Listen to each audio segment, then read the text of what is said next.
Our final speaker is Senator Kennedy's loving niece. I've had the privilege of introducing her to this stage many times, and I'm pleased to do it now. The President of the Kennedy Library Foundation, Caroline Kennedy.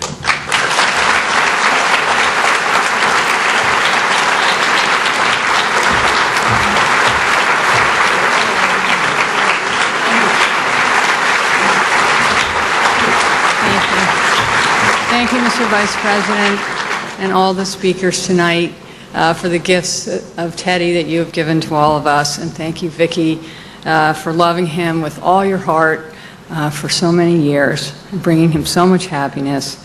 And to Cara and Teddy and Patrick, Kiki, Karen and Caroline, for making him so proud, bringing him so much joy.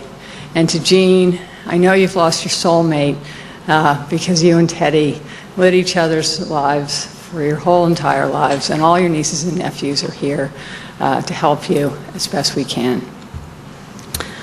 Welcome to this library that Teddy built and brought to life with his spirit and dedication to public service. As many of you know, over the last few years, or really for most of my semi-adult life, one of my part-time jobs has been introducing Teddy to crowds of people who already knew him incredibly well. Although this process was unbelievably stressful for me, it was just another one of the gifts that he gave me. When he saw that I was nervous, he would give me a pat on the back. When he knew that I was sad, he would call up and say, "I've got a great idea. There's a convention coming up, and maybe you'd like to introduce me." And off I would go on another adventure in public speaking. But no matter how nervous I was, I always knew that when I stepped down from the podium, I would get a big kiss and hear him whisper, "Now I'm going to get you back." And I can't believe that's not going to happen tonight. The other night after Vicki called, Ed and I went outside. It was a beautiful summer night. The moon had set, there was no wind, the sea was calm, and the stars were out. I looked up, and there was this one star hanging low in the sky that was just bigger than all the rest and brighter than all the rest, with a twinkle and a sparkle louder than all the others. I know it was Jupiter, but it was acting a lot like Teddy. His colleagues have spoken tonight about his work, his devotion to the Senate, the joy he took in helping others, his thoughtfulness and compassion, his inspirational courage, and his commitment to the ideals of peace and justice that his brothers gave their lives for and that he fought for his entire career. In our family, we were lucky to see his passion, his self-discipline, and his generosity of heart every single day. He had a special relationship with each of his 28 nieces and nephews and with the 60 people who called him Great Uncle Teddy. He was there for every baptism, every school trip to Washington, every graduation, and every wedding with his big heart, his big shoulders, and a big hug. He knew when we were having a tough time or a great time, and he would just show up and say, "It's time to go sailing." He convinced us that we could ace the next test, make the varsity team, win the next race, whether it was sailing or politics.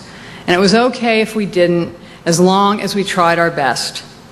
He did it by letting us know that he believed in us, so we should believe in ourselves. He taught by example and with love. He showed us how to keep going no matter how hard things were, to love each other no matter how mad we got, and keep working for what we believe in. He never told us what to do, he just did it himself, and we learned from his example. Though it was sometimes overshadowed by his other gifts, Teddy was a creative spirit. He loved painting and singing in the natural world and the sea. He was always looking for new ways to bring people together, to make a better world, to get things done. And he was always doing things that other people could have done, but he was somehow the one who did it. This is true in the Senate, as we've heard tonight, as it is in our family. So I thought I'd tell you a little bit about one of the less known examples, his creation of the annual family history trips.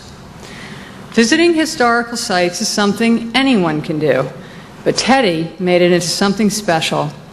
He realized that a family reunion was wasted if it was just a cookout, So he made it a chance to learn and share the love of history that he got from his mother and Honey Fitz.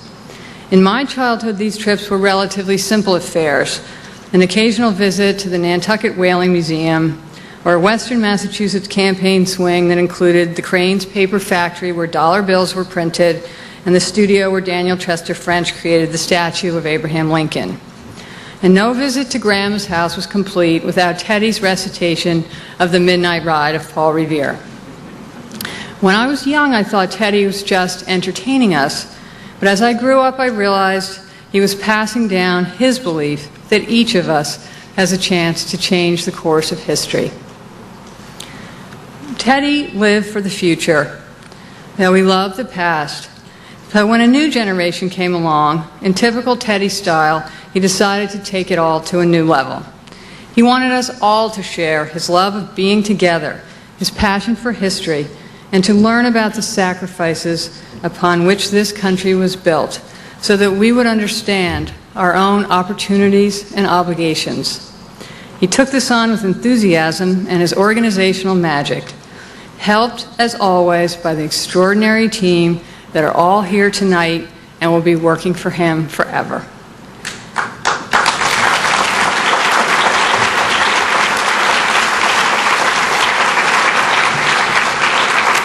Teddy illuminated the world around us and brought the past to life. The trips were open to everyone, and although there was always some pre-trip moaning and groaning among the teenagers, no one ever wanted to stay home. We visited the monuments of Washington by night and Mount Vernon by boat. We walked the Civil War battlefields of Antietam, Fredericksburg, Manassas, Harper's Ferry, and Gettysburg. In Richmond, we saw the Tredegar Iron Works and the church where Patrick Henry made his immortal speech about liberty. We went to Fort McHenry in Baltimore, Valley Forge, and Constitution Hall in Philadelphia. We walked across the Brooklyn Bridge and learned about the Battle of Long Island. But the culmination of this tradition was our trip to Boston. We took a ride on the old Cape Railway and learned about the building of the Cape Cod Canal. On the way to Boston, we went to Plymouth Rock. When we got here, we visited the USS Constitution, saved by Honey Fitz, Bunker Hill, Paul Revere's house, the Old North Church, the Old South Meeting House, the house where Grandma was born, and the spot where the Irish immigrants came ashore. We toured the Kennedy Library and had a picnic at the Boston Harbor Lighthouse. Although the rule for history trips was that they were day trips only, we all knew that to Teddy, Boston was special.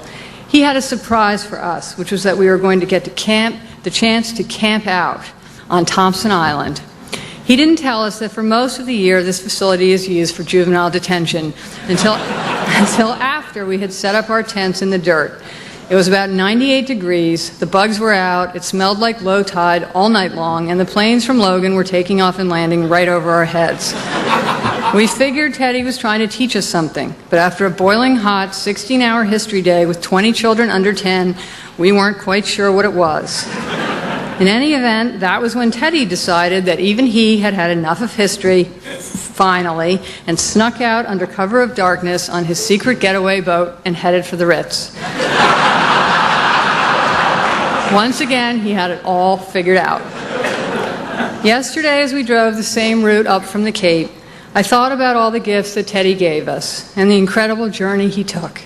I thought about how lucky I am to have traveled some of that journey with him and with all the wonderful people that he embraced, so many of whom are here tonight. I thought about how he touched so many hearts and did so many things that only he could have done. I thought, too, about all the things he did that we all could do, but we just figured Teddy would do them instead. As we drove through the Boston that he loved and saw the thousands of people who loved him back, I realized that it was our final history trip together. Now Teddy has become a part of history, and we have become the ones who have to do all the things he would have done for us, for each other, and for our country.